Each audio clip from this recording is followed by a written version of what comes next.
ನ್ಯಾಯ ಬೇಕು. ಎಲ್ಲಿ ಹೋರಾಟ ಗೆಲ್ಲುವರೆಗೆ ಹೋರಾಟ. ಎಲ್ಲಿವರೆಗೆ ಹೋರಾಟ ಗೆಲ್ಲುವರೆಗೆ ಹೋರಾಟ.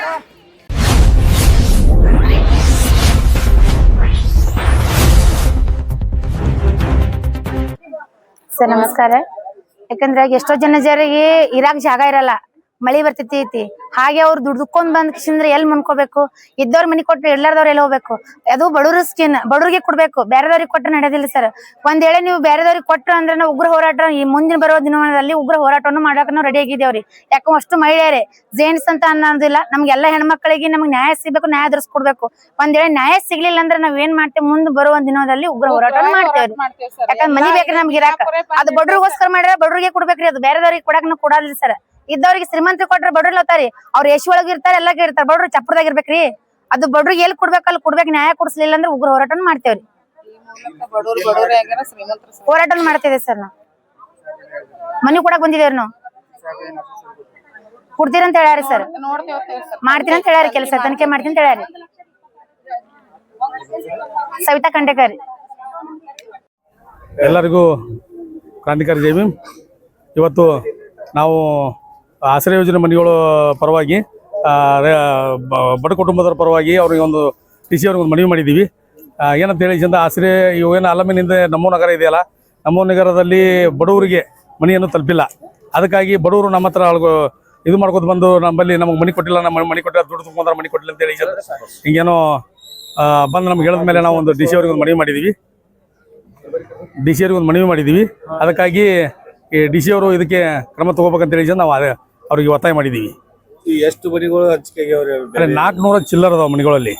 ಅಲ್ಲಿ ಒಟ್ಟು ಹಂಚಿಕೆ ಆಗ್ಯಾವ. ಯಾರು ಕೇಳಿದ್ರು ಬಡವರು ಕೇಳಿದ್ರೆ ಕೊಟ್ಟೇವಿ ಎಲ್ಲ ಮುಗಿದಾವ ಅಂತ ಹೇಳ್ತಾರೆ.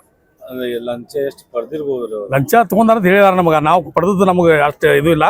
ಲಂಚ ತಗೊಂಡಾರ ಅಂತ ಹೇಳ್ಯಾರ. ಆದ್ರೆ ಯಾರು ತಗೊಂಡ್ರೆ ಗೊತ್ತಿಲ್ಲ. ಕ್ರಮ ಸಂಖ್ಯೆ ಎಷ್ಟು ಮನೆ ಹಂಚಿಕೆ? ಅಂದ್ರೆ ಮಿನಿಮಮ್ 425 ಅಲ್ಲ, 421 ಮನೆಗಳು. ಇನ್ನು ಎಷ್ಟು ಹಂಚಿಕೆ ಆಗ್ತಾವ ಗೊತ್ತಿಲ್ಲ.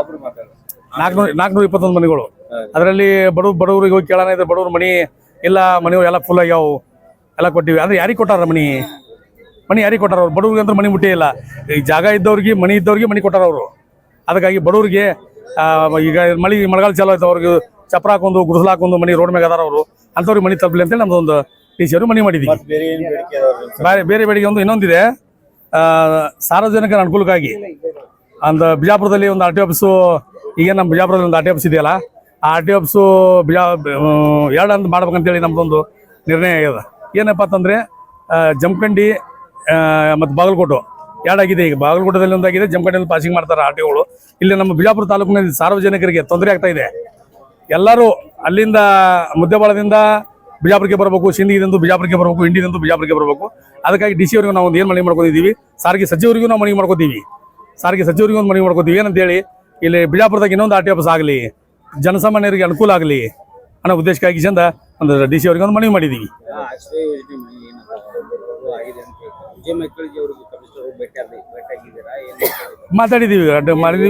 ಮಾಡಿದ್ರು ಇಬ್ಬರು ನಮ್ಮ ರಾಜ್ಯ ಉಪಾಧ್ಯಕ್ಷರು ಹೋಗಿ ಭೇಟಿಯಾಗಿ ಬಂದಿದ್ದಾರೆ.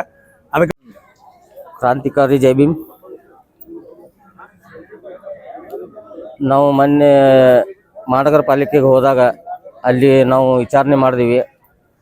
ಅವರು ಮಹಾನಗರ ಪಾಲಿಕೆ ಒಳಗೆ ಆ ಮನೆಗಳು ಹಂಚಿಕೆ ಮಾಡಿಲ್ಲಕ್ಕೆ ಒಬ್ಬರು ಪ್ರೈವೇಟ್ ಆಗಿ ಇಟ್ಟಿದ್ದಾರೆ. ಅವರು ಪ್ರೈವೇಟ್ ಅಂದರೆ ಅವರು ಅಲ್ಲಿ ಜಾಬ್ ಮಾಡಂಗಿಲ್ಲ, ಒಂದು ಏನೂ ಇಲ್ಲ. ಆದರೆ ಬೇರೆದವ್ರು ಬಂದು ಅವ್ರ ಕಡೆಯಿಂದ ಪರ್ಮಿಷನ್ ತಗೊಂಡು ಇಲ್ಲಿ ಬರಬೇಕು, ಅವರೇ ಹಂಚಿಕೆ ಮಾಡ್ತಾರೆ. ಏನಂದ್ರೆ ಈ ಥರ ಇಷ್ಟು ಅಮೌಂಟ್ ಕೊಡ್ರಿ, ನಾವು ನಿಮ್ಗೆ ಅಲ್ಲಿ ಮನೆ ಹೆಸರು ಕೊಡ್ತೀವಿ ಅಂತ ಹೇಳಿ. ಅಲ್ಲಿ ಪ್ರಧಾನಮಂತ್ರಿ ಆಯೋಜನೆ ಅಲ್ಲಮೇನು ಹಿಂದ್ಗಡೆ ಇದ್ದು ಮನೆಗಳು. ಒಬ್ಬರು ಯಾರೋ ಲೇಡಿ ಇದ್ದಾರೆ, ಅವ್ರ ಹೆಸರು ಗೊತ್ತಿಲ್ಲ. ಅವ್ರು ಹೇಳ್ತಾರೆ ಪ್ರತಿಯೊಬ್ಬರು ಯಾರೇ ಇರಲಿ, ಅದರ್ ಕಾಸ್ಟ್ ಇರಲಿ, ಎಸ್ಸಿನೇ ಕಾಸ್ಟ್ ಇರಲಿ, 4,75,000 ರೂಪಾಯಿ ಕೊಟ್ಟರೆ ನಾವು ಅಲ್ಲಿ ಮನೆ ಹೆಸರು ಕೊಡ್ತೀವಿ ಅಂತೇಳಿ. ಅವರು ಗೌರ್ಮೆಂಟ್ ಜಾಬ್ ಇಲ್ಲ, ಏನಿಲ್ಲ. ನಾವು 1 ಸತಿ ಅಲ್ಲ 2 ಸತಿ ಹೋಗಿ ಅಲ್ಲಿ ವಿಚಾರಣೆ ಮಾಡಿದ್ದೀವಿ. ಇವು ಬಡ ಕುಟುಂಬದವ್ರಿಗೆ ಸೇರ್ಬೇಕಾಗಿದ್ದು. ನೀವು ಎಲ್ಲ ಬಡ ಕುಟುಂಬದವ್ರಿಗೆ ಬಿಟ್ಟು ಕೇಸಿಂದ ಎಲ್ಲ ಆಸ್ತಿ ಇದ್ದವ್ರಿಗೆ ಎಷ್ಟು ಅಂತ ಕೊಡ್ತೀರಿ? ಆಸ್ತಿ ಇದ್ದವ್ರಿಗೆ ಬರೀ ಆಸ್ತಿ ಇದ್ದವ್ರಿಗೆ ಮಾಡ್ಕೊತ ಹೋದ್ರೆ ಬಡ ಕುಟುಂಬದವ್ರು ಎಲ್ಲಿ ಹೋಗ್ಬೇಕು? ಈ ತರ ನಾವು ಪ್ರಶ್ನೆ ಮಾಡಿದಾಗ ನಮಗೆ ಮೇಲಿಂದ ಆದೇಶ ಬಂದಿದೆ, ನಾವು ಮೇಲಿಂದ ಆದೇಶ ಬಂದ ರೂಲ್ಸ್ ಪ್ರಕಾರ ನಾವು ಫಾಲೋ ಮಾಡ್ತೀವಿ ಅಂತ ಹೇಳಿದ್ದಾರೆ.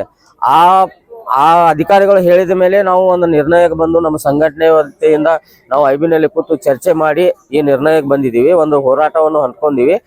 ಇದೇ ರೀತಿ ಇವರು ಯಾರು DC ಸರ್ನು ಮತ್ತು ಅವ್ರ ಮೇಲೆ ಕ್ರಮ ತಗೊಳ್ಳಿಲ್ಲ ಅಂದ್ರೆ ನಾವು ಮುಂಬರೋ ದಿನಗಳಲ್ಲಿ ಇದಕ್ಕಿಂತ ದೊಡ್ಡ ಹೋರಾಟವನ್ನು ನಾವು ಹಮ್ಮಿಕೊಳ್ಳುತ್ತೇವೆ.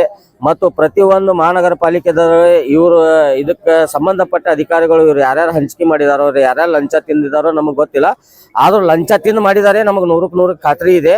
ಅದನ್ನ ಇನ್ನ ಪರಿಶೀಲನೆ ಮಾಡಿ ಬಡ ಕುಟುಂಬದವರಿಗೆ ಸೇರ್ಬೇಕಂತ ನಾವು DC ಅವರಿಗೆ ಇವತ್ತು ಬಂದು ಮನವಿ ಕೊಟ್ಟಿದ್ದೇವೆ.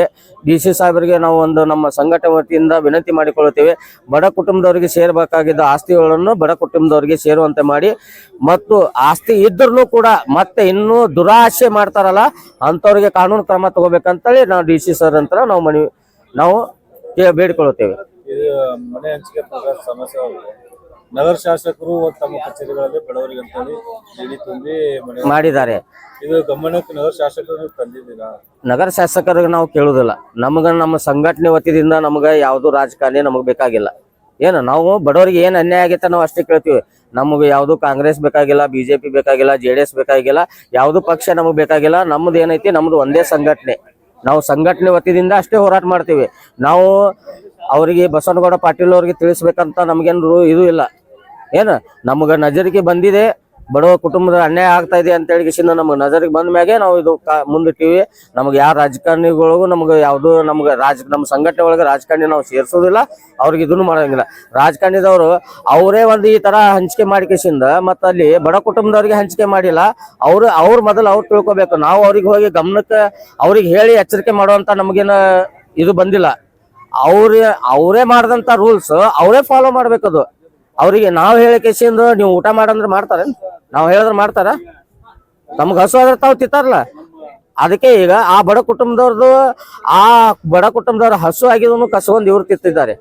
ಅಧಿಕಾರಿಗಳಾಗಲಿ ಮತ್ತೆ MLA ಆಗಲಿ ಯಾರೇ ಆಗಲಿಕ್ಕ ಆ ಬಡ ಕುಟುಂಬದವ್ರ ಕೈಯಲ್ಲಿ ತೂತು ಕಸಗೊಂಡು ತಿಂತಿದ್ದಾರೆ. ಅಂತವ್ರಿಗೆ ನಾವೇನು ಹೇಳಂಗಿಲ್ಲ. ಮುಂಬರೋ ದಿನದಲ್ಲಿ ಇದು ಬಡ ಕುಟುಂಬದವ್ರು ಸೇರ್ಲಿಲ್ಲ ಅಂದ್ರೆ ಮುಂಬರೋ ದಿನದಲ್ಲಿ ದೊಡ್ಡ ಪ್ರಮಾಣದಲ್ಲಿ ನಾವು ಹೋರಾಟ ಮಾಡ್ತೀವಿ. ಅವಾಗ ನಮ್ಮ ಸಂಘಟನೆ ಏನ್ ಅನ್ನೋದು ಅವಾಗ ನಾವು ತೋರಿಸ್ಕೊಡ್ತೀವಿ. ಇದೇ ಮನೆ ಹಂಚಿಕೆ ವಿಷಯದಲ್ಲಿ ದಲ್ಲಾಳಿಗಳ ಕೆಲಸ ಬಹಳ ಆಗಿದ್ರಿ. ಬಡವ್ರ ಕೈಯಿಂದ ಏನ್ ತಿಳುವಳಿಕೆ ಇಲ್ಲ, ನಾವು ನಿಮ್ ಮನಿ ಕೊಡಿಸ್ತೇವಿ, ಇಷ್ಟಿಷ್ಟು ಹಣ ನಮ್ ಕೈ. ನಾನು ಈಗ ಅದನ್ನೇ ಹೇಳಿದೆ ನಿಮಗ. ಯಾಕಂದ್ರೆ ಏಜೆಂಟ್ ಒಬ್ರು ಬೇರೆ ಇಟ್ಟಿದ್ದಾರೆ, ಅಧಿಕಾರಿಗಳು ಏಜೆಂಟ್ ಬೇರೆ ಇಟ್ಟು, ಯಾಕಂದ್ರೆ ಆ ಅಧಿಕಾರಿಗಳ ಮೇಲೆ ಬರಬಾರ್ದು. ಅಂದ್ರ ಇಂಥ ಸಾರ್ವಜನಿಕ ಇವ್ರ ಮ್ಯಾಗ ಆಗಲಿ ನಮ್ಮ ಕಡೆ ಅವ್ರ ಕಡೆ ಬಿಟ್ಟು ಕಿಸಿಂದ ಆ ಕಾಡದಿಂದ ಈ ಕಾಡೆ ತಂದು ಅಲ್ಲಿ ಕಮಿಷನ್ ತಗೊಂಡು ಅಲ್ಲಿ ಮನೆ ಹಂಚಿಕೆ ಮಾಡ್ತಿದ್ದಾರೆ. ಅಂದ್ರ ದಲಾಲಿ ಕೆಲಸ ಮಾಡ್ತಿದ್ದಾರೆ ಬೇರೆದವ್ರಿಗಿಟ್ಟು. ಆದ್ರೆ ಅವ್ರಿಗೆ ನೌಕರಿ ಮಾಡಂಗಿಲ್ಲ, ಅವ್ರ ಜಾಬ್ ಇಲ್ಲ, ಏನೂ ಇಲ್ಲ. ಅಂತವ್ರಿಗೆ ಅಲ್ಲಿ ತಂದು ನಿಂದಿರಿಸಿ ಅವ್ರ ಕಡೆದಿಂದ ಕೆಲಸ ಮಾಡ್ಕೊತಾರೆ. ಸಂಬಂಧ ಇಲ್ಲ ಅಂತ ವ್ಯಕ್ತಿಗಳಿಗೆ ಇಟ್ಟಾರ. ಆ ವ್ಯಕ್ತಿಗಳಿಗೆ ನಾವು ವಿಚಾರಣೆ ಮಾಡಿದ್ವಿ. ಬರ್ತೀವಿ ಅಂತ ನಾವು 1-2 ಸತಿ ವಿಚಾರ ಮಾಡಿದ್ವಿ. ನಾವು ಪುನಃ ಅವ್ರಿಗೆ ಫೋನ್ ಮಾಡಿದ್ರು ಅವ್ರು ಫೋನ್ ರಿಸೀವ್ ಮಾಡಿದಿಲ್ಲ.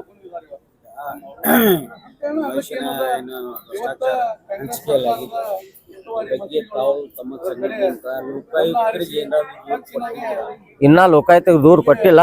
ಈಗ ಫಸ್ಟ್ ನಾವು DC ಸರ್ಗೆ ಮನವಿ ಕೊಟ್ಟಿದೀವಿ.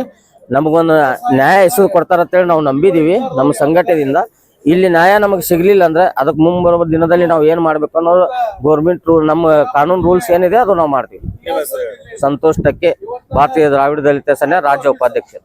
ವಿಷಯ ಏನಪ್ಪಾ ಅಂದ್ರ ಅಲಮೀನ್ ಹತ್ರ ಪ್ರಧಾನ ಮಂತ್ರಿ ಆವಾಸ್ ಯೋಜನೆ ಅಡಿಯಲ್ಲಿ ಕಡು ಬಡವ್ರಿಗೆ ಏನ್ ಮನಿ ಅಂತೇಳಿ ನೇಮಕ ಮಾಡ್ಯಾರಲ್ರಿ, ಅವು ಎಲ್ಲಾ ಬರೇ ರೊಕ್ಕ ಇದ್ದವ್ರಿಗೆ, ಮನಿ ಇದ್ದವ್ರಿಗೆ, ಆಮೇಲೆ ಮನಿ ಪ್ರತಿಯೊಬ್ಬರಿಗೂ ಮನಿ ಇದ್ದವ್ರಿಗೆ ಹೊಳ್ಳಿ ಕೊಡಾಕ್ತಾರಿ.